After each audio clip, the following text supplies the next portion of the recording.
You thought it would be easy. Teach them to chart their menstrual cycles, they said. Help them learn to use the menstrual cycle as a vital sign, they said.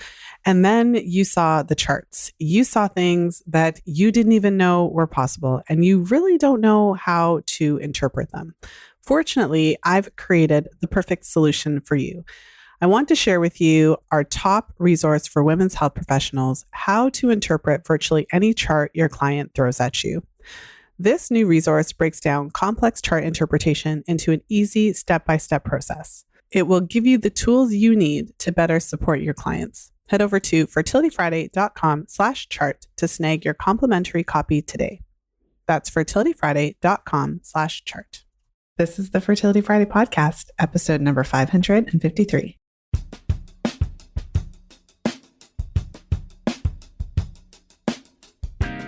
In today's episode, I'm tackling the top 4 myths about teaching fertility awareness.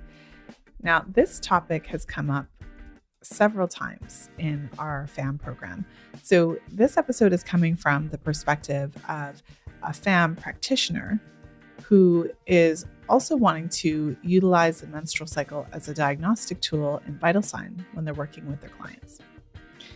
And this has come up, it's partially related to, marketing, how you put yourself out there, but it also reflects your expectations when you dive into this field of fertility awareness. So let's go ahead and jump into the top 4 myths about teaching fertility awareness.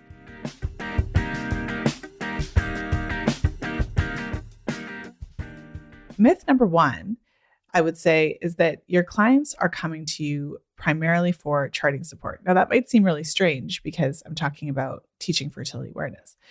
But what I found over the years is that although that may be the case in some situations, of course, there are women who specifically are looking for charting support.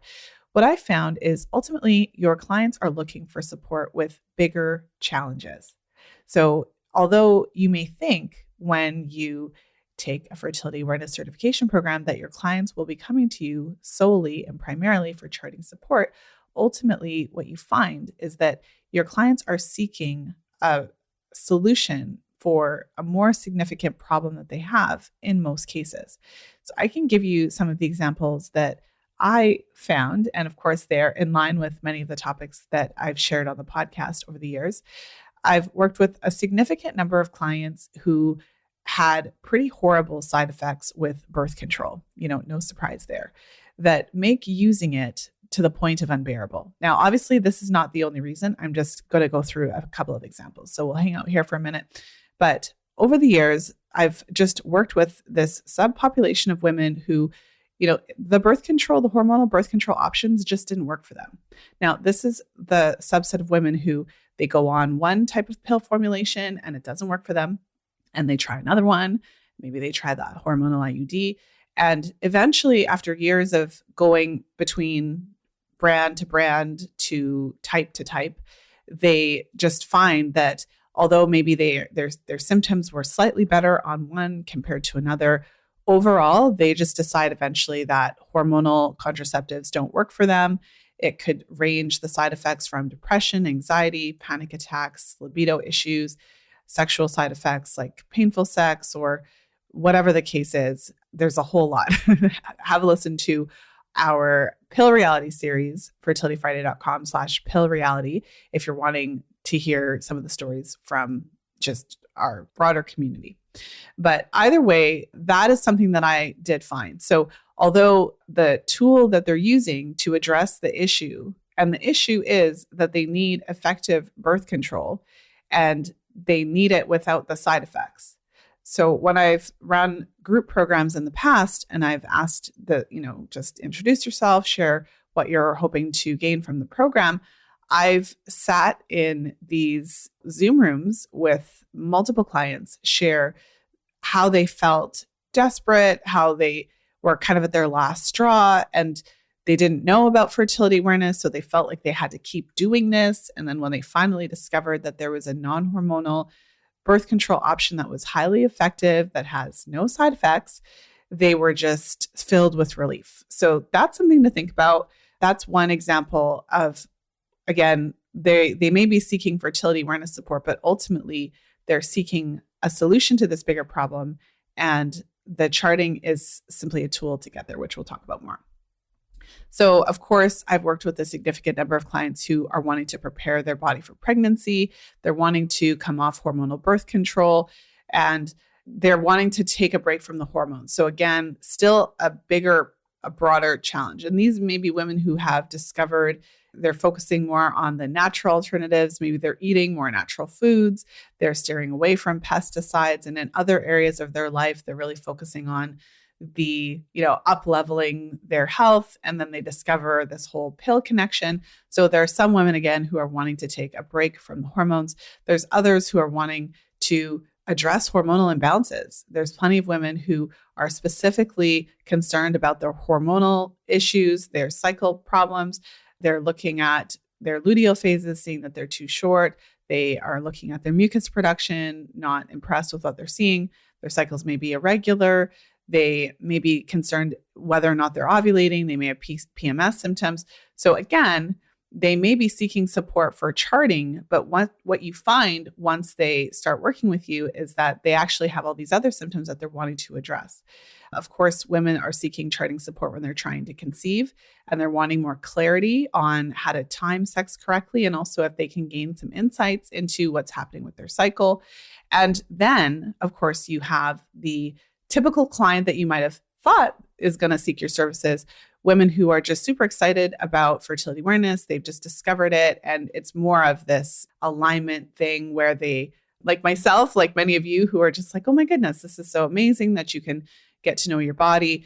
And I wanted to go through, now this is not the only reason why women are seeking charting support. There's plenty of other reasons.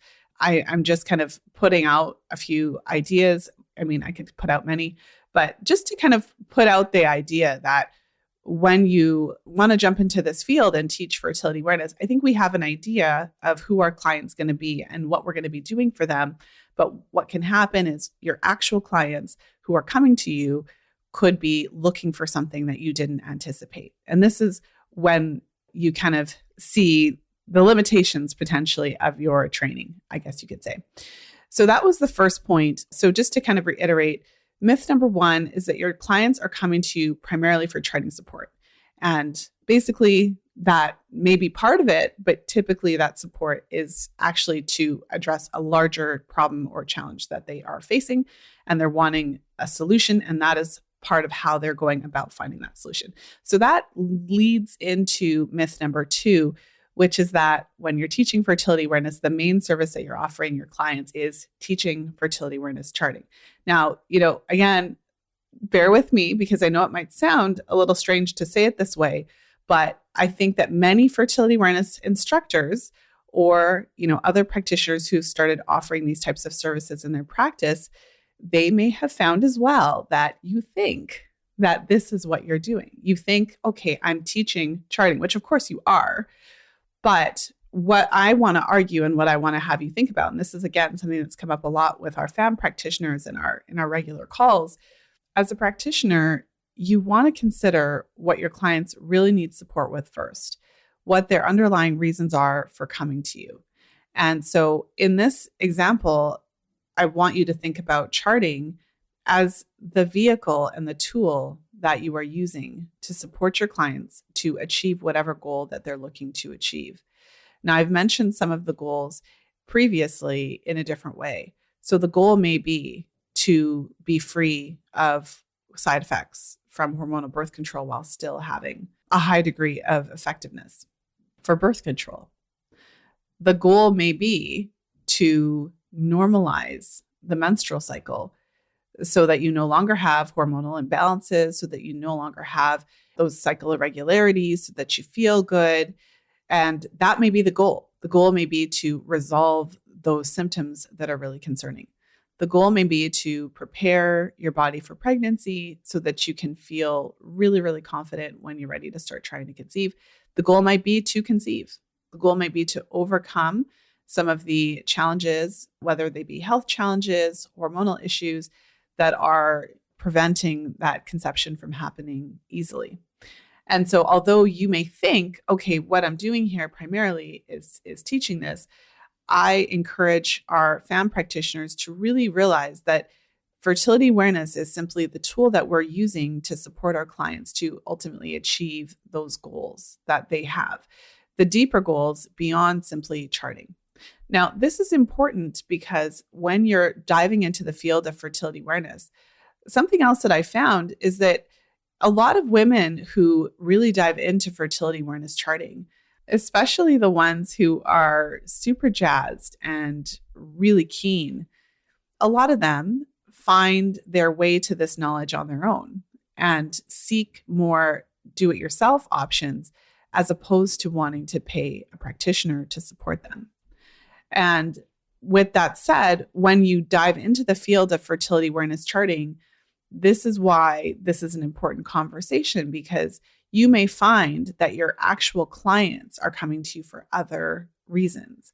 And you thought you would primarily be working with women who are just, wanting some help with mucus and temperature, and they're just wanting that charting support. But the actual clients that are coming to you because they are really struggling with something and they need your support with it. And that's where that, going back to the myth and going back to the argument that I'm making for this point, is that typically you find yourself using charting as the tool, as opposed to charting being the main feature. Women aren't looking to chart their cycles just because it's fun. I think we can acknowledge that. I mean, it is fun, but if you think about it, even for yourself, as a listener to the podcast, why are you gravitating to charting? There's usually a reason. I know for myself, when I first started charting my cycles, it was so that I could have a hormone-free birth control. There was this added benefit that I could learn about my body. But when I first started charting, I had no idea that it was connected to health. I just thought, wow, this is amazing that I can have birth control without hormones. And for many women, there's a very specific reason that they're wanting to do this. It's not just because of charting in and of itself. It's because of what it can do for them. It's because as you learn about your body, as you make these connections, many women do want to achieve optimal health, and it can be that tool along their path to get there. And of course, this is why in the FAM program, we take the charting piece of it to the next level. And our program is extremely comprehensive so that our practitioners not only learn the ins and outs of teaching their clients to chart fully, confidently, using the evidence-based, highest efficacy, method of birth control. We go beyond that because our clients ultimately are seeking more than just the logistics and basics. So that brings us to myth number 3. Taking a fertility awareness training program is sufficient to support your clients with advanced cycle issues. Now, this is something that many fertility awareness educators discover pretty quickly after they graduate from their programs, after they start working with clients. So the two myths that we've gone through leading up to this point are basically building on this. They're building on each other. So you graduate from your fertility awareness training program, you are super excited to go into the world and teach fertility awareness. And you think that this is what my practice is going to be about. But when you get into, the world and you start working with clients, you realize that your clients have these, deeper issues. You start to see advanced charting scenarios, and the vast majority of fertility awareness training programs don't adequately prepare you for what you're going to see, because ultimately the menstrual cycle is connected to health. It is a reflection of it. And many women who are seeking support from a trained instructor have a cycle that might not be as straightforward. That's why they need help. For many women, if their cycles are pretty straightforward, then they can maybe do it on their own. Maybe they don't need to seek support. Of course, there are some women that value the speed of speeding up that learning curve so that you can learn, especially women who are using the method as their primary birth control in earnest. So I have found that many women who are using the method for birth control, who value the, speeding up that learning curve, they're not looking to kind of figure this out on their own for, 6 months to a year, make mistakes, potentially risk an unplanned pregnancy. They're really wanting to get in there and learn the rules and be up and running in a couple of months. So there are certainly women who maybe in that birth control category who aren't necessarily coming to you for cycle issues, who it's more of a practical, specific support for mastering the skills needed to be successful using the method for birth control. But there is this huge subset of clients who although they may say like, oh, I'm having issues with mucus, you might think from an instructor perspective that they're having issues interpreting that mucus and you can help them by teaching them something. But what you find is that what they're really saying is that I don't have any mucus and I don't know why. And I have mucus all the time and I don't know why. And what happens is that you think this is about charting, but you find that it's about more than charting. So this bringing it back to the myth that if you take this training program, now you're good to go and you can, help your clients and it's just about charting.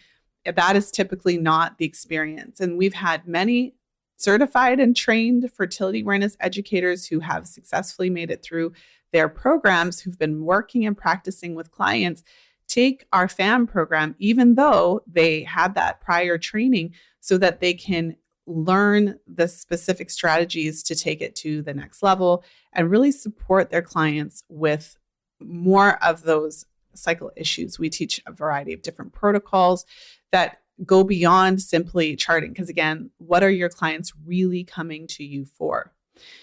And I think there's maybe a myth in a myth that we often think that when we start working with clients in this field, that our clients are going to be kind of like us. And I think when you have discovered fertility awareness yourself and it has helped you in some way, you might have struggled with something and you learned so much from that experience. And I think it's natural to now want to share and impart some of that wisdom with your potential clients. One of the key challenges with that is that most of your clients will have cycles that look nothing like yours. And most of the scenarios that you encounter, you didn't see in your training program. You've never even heard of. You didn't even know it was possible. It wasn't in the textbook. And you're left with, and what do I do now? So this is certainly an important piece and an important myth about teaching fertility awareness that ultimately most instructors find out eventually. Most instructors find out that, okay, wait a minute. I thought I was going to be doing this one thing. I thought I was just going to be teaching charting and it was just going to be wonderful, which it is wonderful. But you find out that, wait a minute, but the clients that are coming to me, they have these challenges that I wasn't anticipating. And I really don't know how to help them because I've never even seen this stuff before. I've never seen a chart like this. I've never seen a scenario like this. I wasn't told in my training program that this is what essentially the bulk of my work would be, which is working with women whose cycles resemble nothing that you've ever seen and having no information as to how to help them with that. Popping into today's episode with a quick question. Do you like paper charting? Today's episode is brought to you by the Fertility Awareness Mastery Charting Workbook. This is the first beautifully designed, fully customizable paper charting workbook designed with you in mind. With 3 years worth of charting pages, the Fertility Awareness Mastery Charting Workbook has you covered. If you've been looking for a solid alternative to charting apps, you'll love this charting workbook. The FAM Charting Workbook is available in both Fahrenheit and Celsius editions and is available in spiral-bound, paperback, and ebook versions. Head over to fertilityfriday.com/workbook to order your copy today. That's fertilityfriday.com/workbook. Now let's go ahead and jump back into today's episode.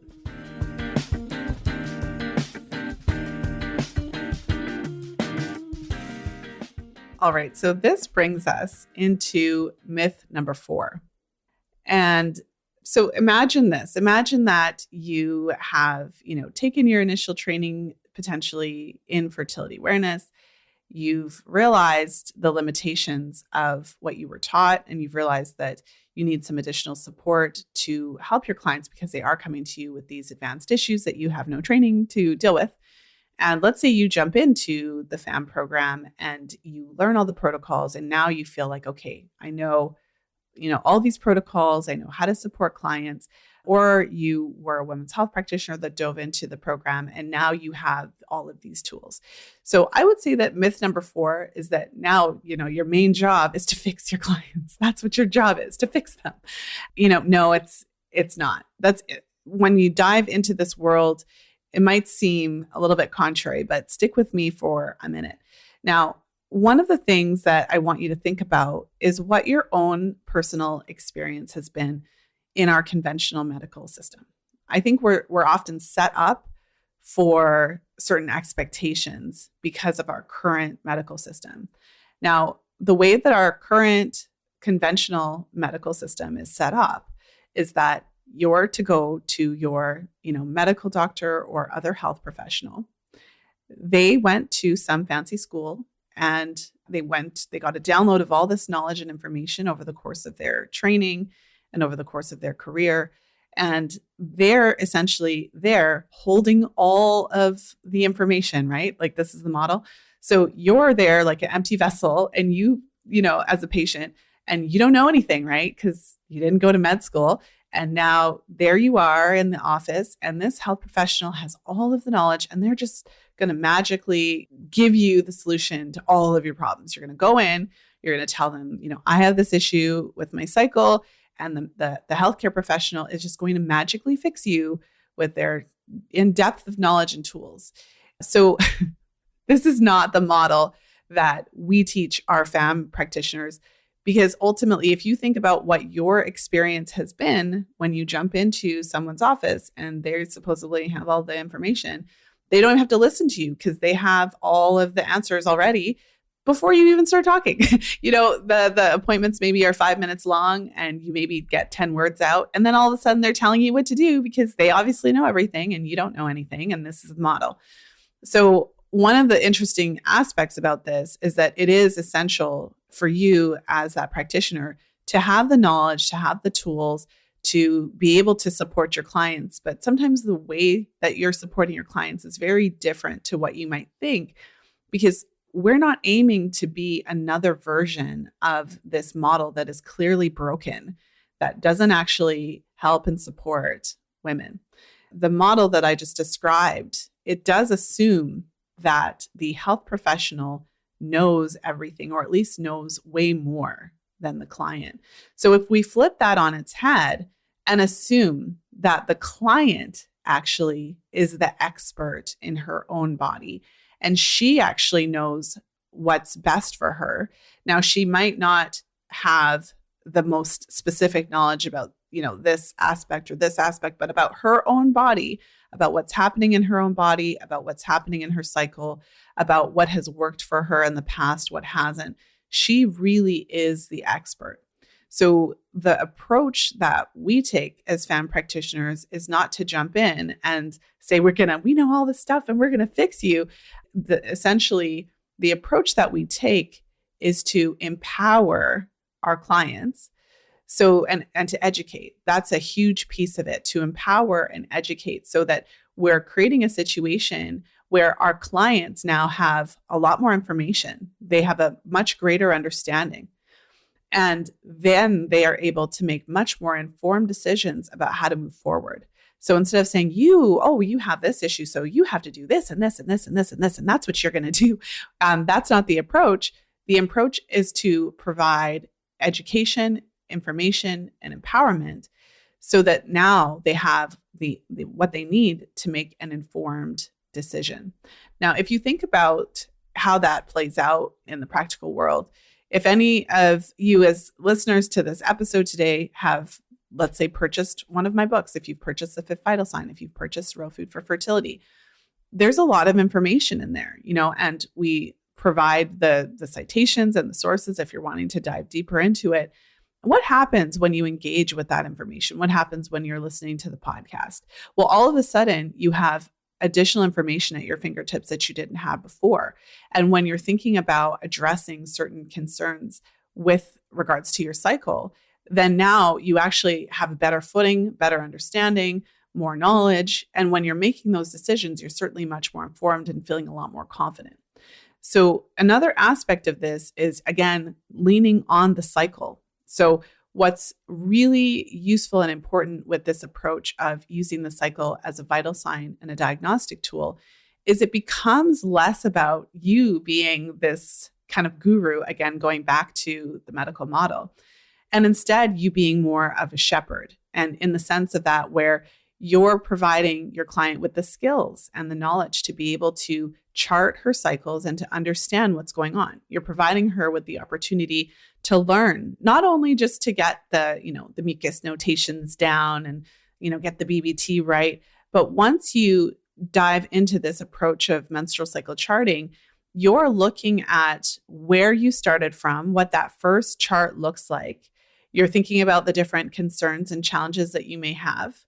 And then as you make a variety of different changes, as you learn more and you improve, let's say you improve some of your nutritional approach to things, you're addressing, maybe not getting sufficient protein or whatever you're needing to address. So we're addressing certain things and you're seeing how your cycle responds.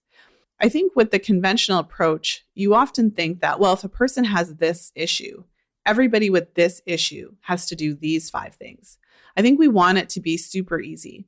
But when you use the chart as the vital sign and diagnostic that's guiding you, you may find that you have, let's say, for example, hypothetically, over the course of a few months, let's say you have like 4 or 5 clients that actually have similar symptoms. So whatever those symptoms may be, maybe it's irregular cycles, maybe it's, spotting. So you may have 4 or 5 clients that have a similar presentation of symptoms.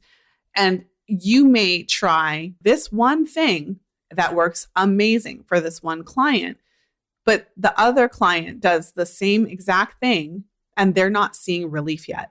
So one thing to kind of challenge that model is that when you're looking at the menstrual cycle in this way as a tool and really kind of letting that process of charting unfold, you actually find that you can't just take a cookie cutter approach to every single person because everyone isn't the same. We have certain fundamental tenets that are similar, obviously. So we do have some foundational things that generally support our clients. But when it comes to those nuances, charting prevents you from being under the impression that you can just go in and just magically tell somebody exactly what's going to work for them. It changes the approach because now we have actually a baseline of what's going on and we can see how effective those interventions are in real time based on the changes that we see in their cycles, so that it's not just simply, I'm the guru, I have all this information, I know everything. I'm just going to go in and tell her to, do this, this, and this, and this, and then her cycle is going to be amazing. We do have those protocols, we do have those fundamentals, but we also know that once we get to a certain point with our clients, we may have to tweak, we may have to do different things with different clients who present with similar symptoms because we're looking at the cycle and seeing how they respond in real time. So, charting, in summary, charting provides this incredible real-time measure of your client's health status. And it also allows us to create a highly individualized way of tracking progress. So I'm not saying that, everything is totally different with every person. We do have our fundamentals. But what I'm saying is that if you as a practitioner thought that, okay, well, if a client, presents with PCOS symptoms, everyone's going to get this exact approach and it's going to work for everybody, you're going to find that when you're working with actual human beings and you're using the cycle as that kind of barometer of your progress, that it doesn't work like that. The fundamentals will help, but we always have to adjust. And I think that that's actually a benefit. It's a positive because, in my experience, it's actually true science. It's not about you and what you think. It's about what's literally working for this person in real time. And it helps to guide you to keep the approach individual so that we don't get too dogmatic. And we recognize that the best thing that we need to do is support the person in front of us. And if you think about when I first started talking about this one myth, which was a couple minutes ago, when I laid it out, it's the opposite. So this approach is literally the opposite of what most of us have experienced in our conventional medical system. Imagine having service and support that's literally custom to us because it has to be, because we're using this charting modality, as opposed to just walking into this already existing system and being told that everybody with this problem has to take this pill, or everybody with this issue needs to have this surgery. So it's a very different approach. And I think it's really useful to think about that. Now, it doesn't mean that there's no place for the conventional system. I think we all need doctors, and we need to have the opportunity to have access to these services, because there's always situations where we're going to need those types of services.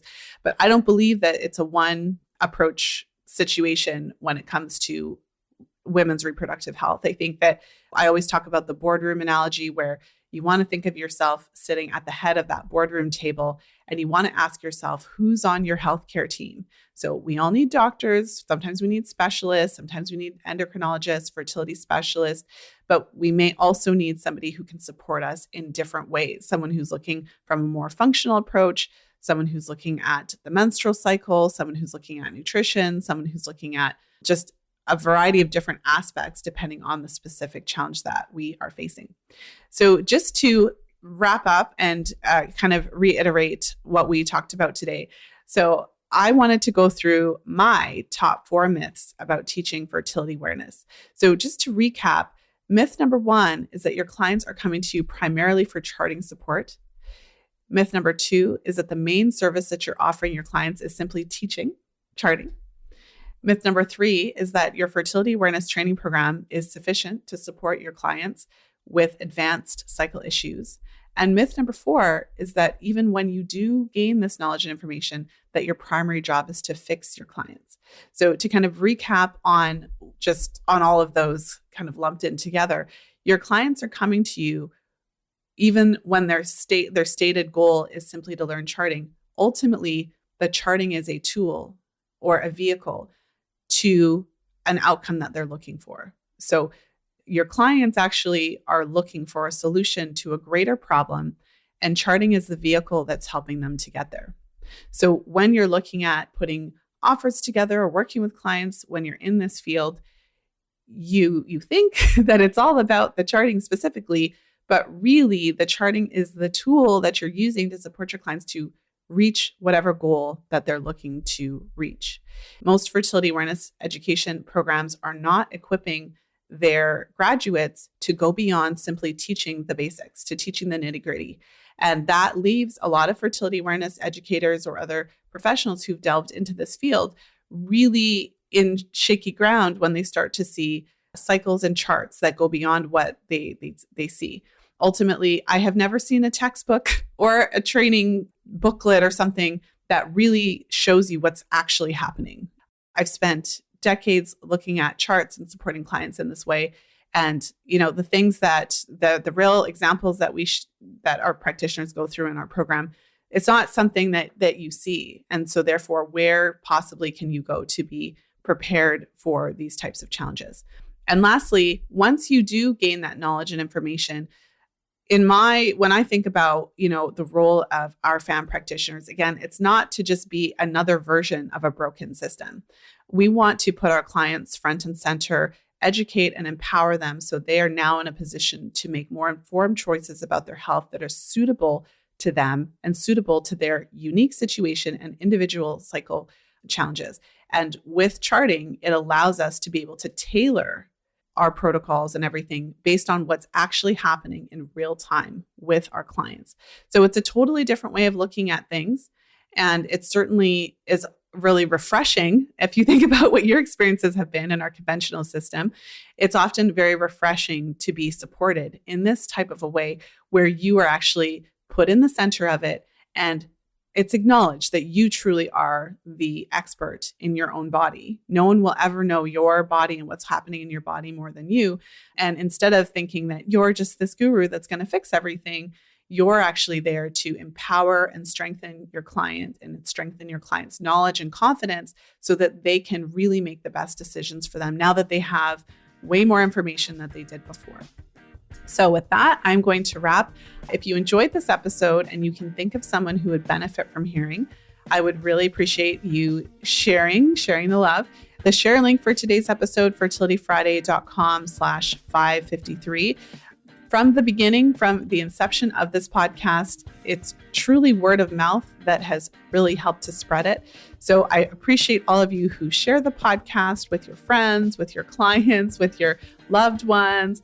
I know that there's some men out there who listen, who share the episode with their girlfriends or their wives or, other women in their life. So, thank you for everyone who's been sharing the podcast and helping to get the word out. Really appreciate it. If you have been enjoying the podcast and you found value from it and you've learned something, I would really appreciate if you would take a moment to leave a review and rating on Apple Podcasts. Again, that really helps the show. It helps to show people who are looking potentially for the podcast what people are saying about it. So, of course, I really appreciate all of you who've taken a time to leave a review. So with that said, I hope you have a wonderful weekend whenever you're tuning into the show. And of course, as always, until next time, be well and happy charting. And that's a wrap. If you're loving the Fertility Friday podcast, then I know you'll love FAM, our Fertility Awareness Mastery Mentorship Certification Program. It's a 9-month program designed to teach you how to use the menstrual cycle as a diagnostic tool in your women's health practice. The menstrual cycle is the missing piece you've been looking for to better support your clients to balance hormones, normalize their cycles, and optimize their fertility. When you join FAM, I pull back the curtain and share advanced chart interpretation strategies and specialized client protocols that will completely transform your practice. Enrollment for FAM is opening up again in a few months. Head over to fertilityfriday.com/FAMlive to join the waiting list and be the first to know when early bird registration opens. That's fertilityfriday.com/FAMMLIVE.